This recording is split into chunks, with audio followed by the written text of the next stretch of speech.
กันว่าไปลินน้ำเซียวบ้านแคมซังเนาะอันนี้มาเบิ่งว่า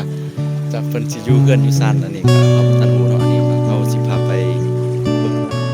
เนาะอันนี้คือว่าทางเข้าบ้านแคมซังพี่น้องเนาะแต่ปกติแล้วเนาะเฮาบ่ได้เซตหากันเนาะกับหมู่เขาเนาะบ่ได้เซตหากันเลยมื้อนี้เฮาสิพากัน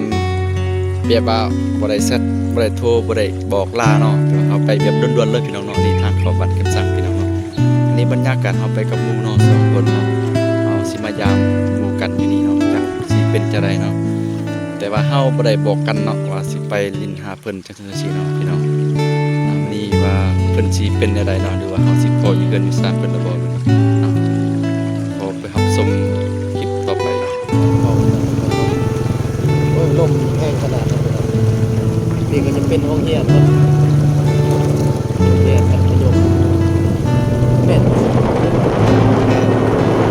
เรียนประถมเสียเรียนประถมเนาะ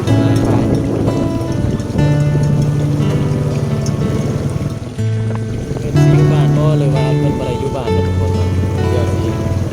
ไปลุ้นเบิ่งนำกันเลยเนาะทุกคน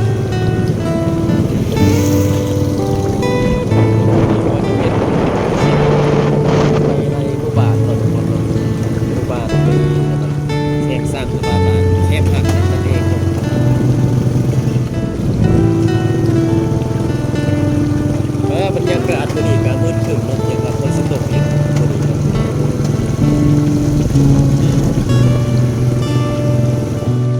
ับพี่น้องตอนนี้ใกล้สิฮอดหมู่บ้านแคมซังเนาะพี่น้องเนาะเอามาเบิ่งนำกันเลยเนาะว่าทางหมู่บ้านแคมซังว่าสิเป็นแบบใดหรือว่ามันสิมีประชากรขนาดใดเนาะแต่ว่าเฮาเอารายละเอียดบ่ได้เนาะพี่น้องเนาะมีแต่เฮาถ่ายแบบผ่านๆเนาะพี่น้องเนาะมีหยังก็บ่ได้ฮู้กับบอกกันเด้อพี่น้องเนาะนี่บรรยากาศทางตรงไหนตรงหน้าเนาะก่อนสิเข้าสู่บ้าน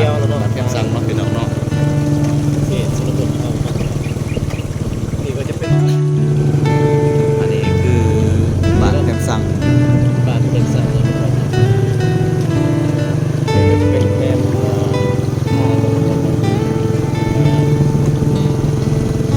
ใหญ่พอสมควรเพราะว่าเขาเริ่มได้มาเทื่อนะกำลังไอ้ตาเมื่อกี้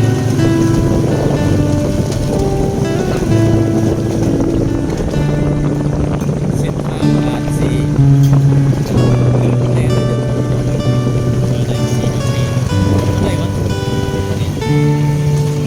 อันนี้ทางนี่เกิดศาสตร์บัตรซองของประชาชนบ้านแคมซังพี่น้องเลย เป็นทางซอยหมู่บ้านเราทุกคนเนาะว่าญาติเข้าทางร่วงมาเข้าทางซอยนะ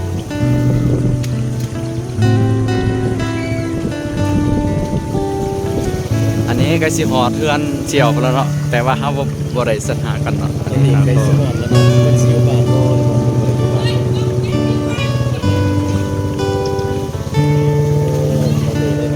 อันนี้เนาะคือเขื่อนเจียวเพิ่นเนาะแล้วเฮาสิเข้าไปที่เนาะอยู่บ่ดิ